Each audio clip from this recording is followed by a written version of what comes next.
ನಮಸ್ತೆ ರೈತ ಮಿತ್ರರೇ, ನಾವು ನಿಮ್ಮ ಅಶೋಕ್. ನೀವು ನೋಡ್ತಾ ಇರುವಂಥದ್ದು ಅಶೋಕ್ ಆಗ್ರೋ ಸ್ಟಡಿ ಯೂಟ್ಯೂಬ್ ಚಾನಲ್ನ. ರೈತ ಮಿತ್ರರೇ, ನಾನು ಇವತ್ತು ನಿಮಗೊಂದು ಮೆಡಿಸನ್ ವಿಡಿಯೋ ಜೊತೆ ಮೆಡಿಸನ್ ಇನ್ಫಾರ್ಮೇಷನ್ ಕೊಡಲಿಕ್ಕೆ ಈ ಒಂದು ವಿಡಿಯೋ ಮಾಡ್ತಾ ಇದ್ದೀನಿ. ಏನು ಯಾವ ಮೆಡಿಸನ್ನು ಏನಕ್ಕೆ ಅಂದರೆ ತುಂಬಾ ಡಿಮ್ಯಾಂಡ್ ಆಗಿ, ಅಂದರೆ ತುಂಬ ಜನ ಡಿಮ್ಯಾಂಡ್ ಮಾಡುವಂತಹ ಒಂದು ಮ್ಯಾಟರ್ ಇದು. ತುಂಬ ಜನ ಸರ್ ಇದ್ರ ಬಗ್ಗೆ ಹೇಳಿ ಏನು ಅಂತ ಅಂದರೆ ರಿಪೀಟ್ ಬ್ರೀಡಿಂಗ್ ಬಗ್ಗೆ. ನಮ್ಮ ಒಂದು ರಾಸುಗಳಿಗೆ ಸೆಮೆನ್ ನಿಲ್ತಾ ಇಲ್ಲ, ಕೊಡಿಸಿದ್ರು ನಿಲ್ತಾ ಇಲ್ಲ. ಕೆಲವೊಂದು ಬರ್ತಾ ಇಲ್ಲ, ಸೆಮೆನ್ಗೆ ಬರ್ತಾ ಇಲ್ಲ, ಅಂದರೆ ಹೀಟ್ಗೆ ಬರ್ತಾ ಇಲ್ಲ, ಬೆದೆಗೆ ಬರ್ತಾ ಇಲ್ಲ ಅಂತ ಕೆಲವರು ಹೇಳಿದರು. ಬೆದೆಗೆ ಬಂದರೂ ಸಹ ಬೆದೆಗೆ ಬರದೇ ಇರೋದಕ್ಕೆ ಕಾರಣಗಳು ಬೇರೆ ಇದ್ದಾವೆ. ಆಲ್ರೆಡಿ ಅದ್ರ ಬಗ್ಗೆ ವಿಡಿಯೋನ ಮಾಡ್ಕೊಂಡಿದ್ದೀವಿ. ಬೆದೆಗೆ ಯಾಕೆ ಬರ್ತಾ ಇಲ್ಲ ಅಂದರೆ ಹಾರ್ಮೋನ್ ಇಂಬ್ಯಾಲೆನ್ಸ್ ಆಗಿರುತ್ತೆ. ಹಾರ್ಮೋನ್ ಇಂಬ್ಯಾಲೆನ್ಸ್ ಯಾಕೆ ಆಗುತ್ತೆ ಅಂದರೆ ನ್ಯೂಟ್ರಿಷನ್ಸ್ ಪ್ರಾಬ್ಲಮ್ ಆಗಿರುತ್ತೆ. ನ್ಯೂಟ್ರಿಷನ್ಸ್ ಪ್ರಾಬ್ಲಮ್ ಎಲ್ಲ ಆಯಿತು ಅಂದರೆ ಸರಿಯಾಗಿ ನಾವು ಆಹಾರವನ್ನು ಕೊಡದೇ ಇದ್ದಾಗ ನ್ಯೂಟ್ರಿಷನ್ಸ್ ಪ್ರಾಬ್ಲಮನ್ನು ಫೇಸ್ ಮಾಡಬೇಕಾಗುತ್ತೆ. ಹಾರ್ಮೋನ್ ಇಂಬ್ಯಾಲೆನ್ಸ್ ಆಗದೆ ಅದು ನೀಟಾಗಿ ಸಕ್ರಿಯವಾಗಿ ಹಾರ್ಮೋನ್ ಕ್ರಿಯೆಗಳು ನಡೆದ್ರೆ ಖಂಡಿತ ಹೀಟಿಗೆ ಬರ್ತಕ್ಕಂಥದ್ದು ಅದೇ ಆಗುತ್ತೆ. ಈಗ ನಮ್ಮ ಒಂದು ಮನುಷ್ಯರಲ್ಲೂ ಅಷ್ಟೇ ಹಾರ್ಮೋನ್ ಇಂಬ್ಯಾಲೆನ್ಸ್ ಆಗೋದ್ರಿಂದ ಅವರು ಯಾವುದೇ ರೀತಿ ಒಂದು ಇದಕ್ಕೆ ಆಗೋದಿಲ್ಲ. ಆ್ಯಸ್ ಇಟ್ ಈಸ್ ಆಗಿರೋದ್ರಿಂದ ಅದನ್ನು ನಾವು ಹಾರ್ಮೋನ್ ಇಂಬ್ಯಾಲೆನ್ಸ್ ಆಗದಂತೆ ಎಲ್ಲಿ ಹಾರ್ಮೋನ್ಸ್ ಕ್ಲೀನಾಗಿ ರಿಲೀಸ್ ಆಗುತ್ತೋ ಆಗ ಖಂಡಿತ ಅದು ಹೀಟಿಗೆ ಬರ್ತಕ್ಕಂಥದ್ದು ಆಗ್ತಕ್ಕಂಥದ್ದು ನಡೆಯುತ್ತೆ. ಹಾಗಾದ್ರೆ ನಾವು ಏನು ಆಹಾರದಲ್ಲಿ ಏನು ಕೊಡ್ತಾ ಇದ್ದೀವಿ ಆ ಒಂದು ಹೆಣ್ಣು ಕರುಗಳಿಗೆ ಅಂತ ಅಂದರೆ ವಯಸ್ಸಿಗೆ 1.5 ವರ್ಷದ ಕರುಗಳಿಗೆ ನಾವೇನು ಆಹಾರ ಕೊಡ್ತಾ ಇದ್ದೀವಿ ಮುಖ್ಯವಾಗಿ ಗಮನದಲ್ಲಿ ನೀವು ಇಟ್ಕೋಬೇಕು. ನೀವು ಅದನ್ನು ಕನ್ಸಿಡರ್ ಮಾಡಬೇಕು. ಈಗ ಶಕ್ತಿಗೋಸ್ಕರ ನಾವೇನು ಕೊಡ್ತಾ ಇದ್ದೀವಿ, ಪ್ರೋಟೀನ್ಸ್ ಇದೆಯಾ, ವಿಟಮಿನ್ಸ್ ಇದೆಯಾ, ಇಲ್ಲ ಮಿನರಲ್ಸ್ ಇದೆಯಾ, ಎವ್ರಿಥಿಂಗ್ ನೀವನ್ನ ಚೆಕ್ ಮಾಡ್ಕೊಳ್ಳಿ. ಒಂದ್ಸಲ ನೀವೇ ನಿಮ್ಮ ಒಂದು ಅನಲೈಸನ್ನು ನೀವೇ ಮಾಡ್ಕೊಳ್ಳಿ. ಅದನ್ನು ನಾವೇನು ಕೊಟ್ಟಿದ್ದೀವಿ ಅದರಲ್ಲಿ. ಶೇಂಗಾ ಹಿಂಡಿ ಪ್ರೋಟೀನ್ಸ್ ಹೆಚ್ಚಾಗಿರುತ್ತೆ, ಕೊಡ್ತಾ ಇದ್ದೀವ. ಜೋಳ ಇದೆಯಾ ಅದರಲ್ಲಿ ನಾವು ಕೊಡ್ತಕ್ಕಂತಹ ಫೀಡಲ್ಲಿ, ಅಥವಾ ಬರೀ ಮೇವಲ್ಲೇ ಇದು ಮೈಂಟೈನ್ ಮಾಡ್ತಾ ಇದ್ದೀವ. ಖಂಡಿತ ಪ್ರೋಟೀನ್ಸು, ವಿಟಮಿನ್ಸು, ಮಿನರಲ್ ಮಿಕ್ಸರ್ ಕೊಡ್ತಾ ಇದ್ದೀರಾ. ಯಾರು ಕೊಡೋದಿಲ್ಲ ಮಿನರಲ್ ಮಿಕ್ಸರ್. ಕಾಸ್ಟ್ ಯಾಕೆ ಅವುಗಳಿಗೆ ಅಷ್ಟೊಂದು ಇನ್ವೆಸ್ಟ್ ಮಾಡಬೇಕು ಅನ್ನೋ ಉದ್ದೇಶಕ್ಕೋಸ್ಕರ ಮಿನರಲ್ ಮಿಕ್ಸರ್ ಕೊಡೋದೇ ಇಲ್ಲ. ಅದನ್ನು ನೀವು ತಪ್ಪಿಸಿದ್ದೀರಾ. ಇಲ್ಲಿ ಪ್ರೋಟೀನ್ ಅಥವಾ ಪೋಷಕಾಂಶಗಳ ಕೊರತೆ ಉಂಟಾದಾಗ ಹಾರ್ಮೋನ್ಗಳು ರಿಲೀಸ್ ಆಗಲ್ಲ ಅಂದರೆ ಖಂಡಿತ ನಿಮ್ಮ ಒಂದು ರಾಸುಗಳು ಹೀಟ್ಗೆ ಬೆದೆಗೆ ಬರದೇ ಇರತಕ್ಕಂತಹ ಸಮಸ್ಯೆನ ನೀವು ಅನುಭವಿಸಬೇಕಾಗುತ್ತೆ. ಖಂಡಿತ ಆ ಒಂದು ಸಮಸ್ಯೆಯಿಂದ ಅವು ಬೆದೆಗೆ ಬರದೇ ಇರ್ಬೋದು. ಯಾವಾಗ ಸ್ಟಾರ್ಟಿಂಗಲ್ಲಿ ಇರ್ತಕ್ಕಂಥ ಕೆಲವು ಬರ್ತವೆ. ನಾವು ಕೊಡುವಂಥ ಪ್ರೋಟೀನ್ಸು, ವಿಟಮಿನ್ಸ್ ಎಲ್ಲವನ್ನು ತೆಗೆದುಕೊಂಡು, ಪೋಷಕಾಂಶಗಳನ್ನು ತೆಗೆದುಕೊಂಡು ಹಾರ್ಮೋನ್ ಉತ್ಪತ್ತಿಯಾಗಿ ಬೆದೆಗೆ ಬರ್ತವೆ. ಬಟ್ ಬಂದಾಗ ನಾವು ಸೆಮೆನನ್ನು ಕೊಡಿಸ್ತೀವಿ. ಸೆಮೆನ್ ಕೊಡಿಸಿದಾಗ ನಾವು ಪ್ರಾಬ್ಲಮ್ ಸ್ಟಾರ್ಟ್ ಆಗುತ್ತೆ. ಅವು ನಿಲ್ಲೋದಿಲ್ಲ. ಪದೇ ಪದೇ ಎವ್ರಿ 21 ಡೇಸ್ಗೆ ನಾವು ಏನು ಹೀಟಿಗೆ ಬರುತ್ತೆ ಅವಾಗ ಸೆಮೆನ್ ಕೊಡಿಸಿದ್ರೆ ಅದು ನಿಲ್ಲದೆ ಇರುವಂಥದ್ದನ್ನು ನಾವು ರಿಪೀಟ್ ಬ್ರೀಡಿಂಗ್, ಪದೇ ಹೀಟಿಗೆ ಬರ್ತಕ್ಕಂಥದ್ದನ್ನು ನಾವು ರಿಪೀಟ್ ಬ್ರೀಡಿಂಗ್, ಅದು ಸೆಮೆನ್ ನಿಲ್ಲೋಲ್ಲ, ಸೆಟ್ ಆಗೋಲ್ಲ. ಯಾಕೆ ಸೆಟ್ ಆಗೋದಿಲ್ಲ?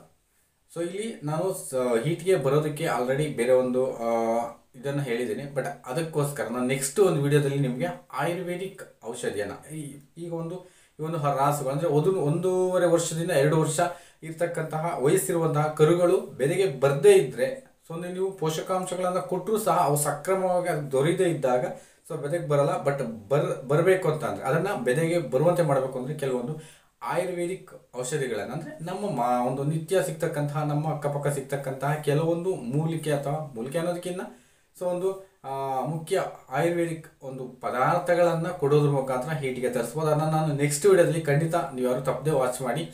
ಬೆದೆಗೆ ಬರೋದಕ್ಕೋಸ್ಕರ ಆಯುರ್ವೇದಿಕ್ ಅಂಶಗಳನ್ನು ನಾವು ಯಾವ್ಯಾವ ಕೊಡ್ಬೋದು, ಒಂದು 20 ಡೇಸು ನೀವು ಕಂಟಿನ್ಯೂಸ್ ಆಗಿ ನಾನು ಹೇಳುವಂತಹ ಆಯುರ್ವೇದಿಕ್ ಅಂಶಗಳನ್ನು ನೀವು 20 ಡೇಸ್ ತಿನ್ನಿಸ್ತಾ ಹೋದರೆ ಖಂಡಿತ ನಿಮಗೆ ಆ ಒಂದು ಕರುಗಳು ಅಥವಾ ಆ ಒಂದು 1.5 ರಿಂದ 2 ವರ್ಷದಲ್ಲಿರ್ತಕ್ಕಂತಹ ಪಡ್ಡೆಗಳು ಸೆಮೆನ್ಗೆ ಖಂಡಿತ ಬರ್ತವೆ. ಆ ಒಂದು ವಿಡಿಯೋನ ನಾನು ನಾಳೆನೇ ಮಾಡ್ತೀನಿ. ಇದಾದ ನಂತರ ನೆಕ್ಸ್ಟ್ ಅದೇ ವಿಡಿಯೋ ಮಾಡ್ತೀನಿ. ಈಗ ರಿಪೀಟ್ ಬ್ರೀಡಿಂಗನ್ನು ನಾವು ಸ್ಟಾಪ್ ಮಾಡ್ಕೋಬೇಕು ಅಂದರೆ ಸೆಮೆನನ್ನು ಸೆಟ್ ಮಾಡ್ಕೋಬೇಕು. ಕೊಟ್ಟಂತಹ ಸೆಮೆನ್ನು ಡಿಸ್ಚಾರ್ಜ್ ಆಗ್ತಲೇ ಸ್ಟಾಪ್ ಮಾಡ್ಕೋಬೇಕು ಅಂದರೆ ಏನು ಮಾಡಬೇಕು?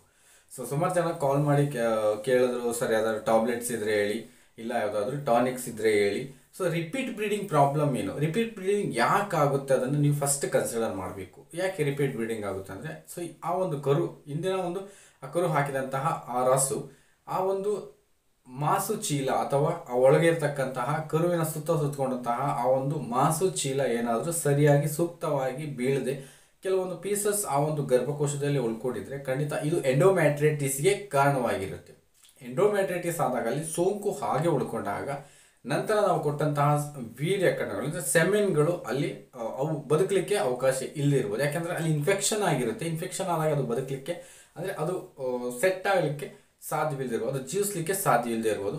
ಆಗ ಅದು ಡಿಸ್ಚಾರ್ಜ್ ಆಗುತ್ತೆ. ಈ ಸಮಸ್ಯೆನ ನಾವು ಏನು ಮಾಡಬೇಕು? ನಾನಿವತ್ತು ಆ ಒಂದು ಮೆಡಿಸಿನ್ ಬಗ್ಗೆನೇ ಹೇಳ್ತಾ ಇರ್ತಕ್ಕಂಥದ್ದು.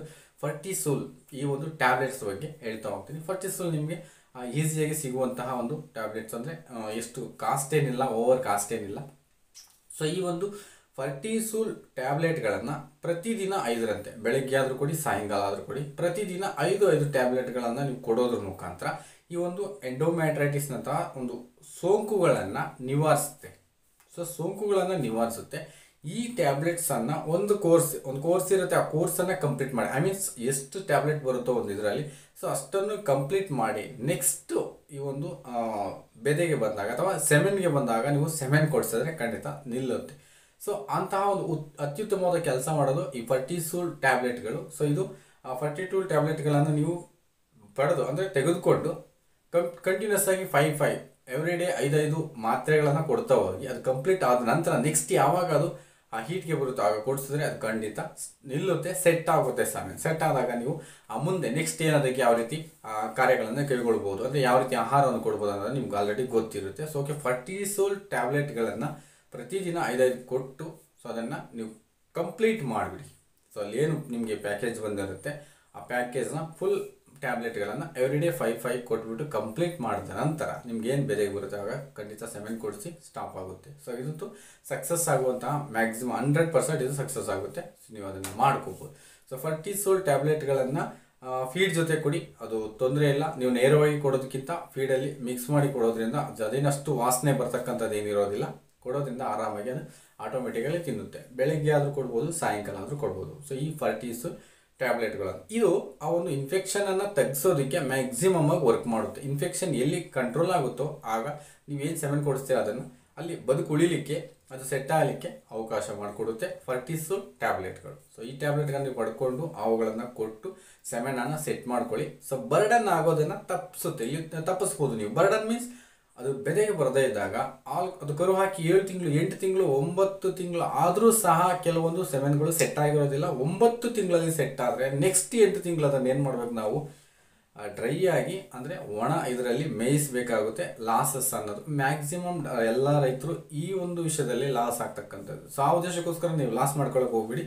ಫರ್ಟಿಸೋಲ್ ಟ್ಯಾಬ್ಲೆಟ್ಗಳನ್ನು ಪಡೆದು ತೆಗೆದುಕೊಬಂದು ಸೊ ಕೊಟ್ಟು ನಿಮ್ಮ ಸೆಮೆನ್ಗಳನ್ನು ಸೆಟ್ ಮಾಡ್ಕೊಳ್ಳಿ. ಬರ್ಡನನ್ನು ಗ್ಯಾಪನ್ನು ತಗ್ಗಿಸ್ಕೊಂಡು ಒಳ್ಳೆ ಆದಾಯ ಗಳಿಸಿ ಅಂತ ಹೇಳ್ತಾ, ಸೊ ಈ ಒಂದು ಮಾಹಿತಿ ನಿಮ್ಗೆ ಖಂಡಿತ ಇಷ್ಟವಾಗಿದ್ದರೆ ಮ್ಯಾಕ್ಸಿಮಮ್ ಒಂದು ಲೈಕನ್ನು ಕೊಡಿ. ನಾಳಿನ ಒಂದು ವಿಡಿಯೋದಲ್ಲಿ ನಿಮಗೆ ಬೆದೆಗೆ ಬರಲಿಕ್ಕೆ ಏನು ಆಯುರ್ವೇದಿಕ್ ಔಷಧಿಯನ್ನು ಬಳಸ್ಬೋದು ಅನ್ನೋದ್ರ ಬಗ್ಗೆ ನಿಮಗೆ ನೆಕ್ಸ್ಟ್ ವಿಡಿಯೋದಲ್ಲಿ ಹೇಳ್ತೀನಿ.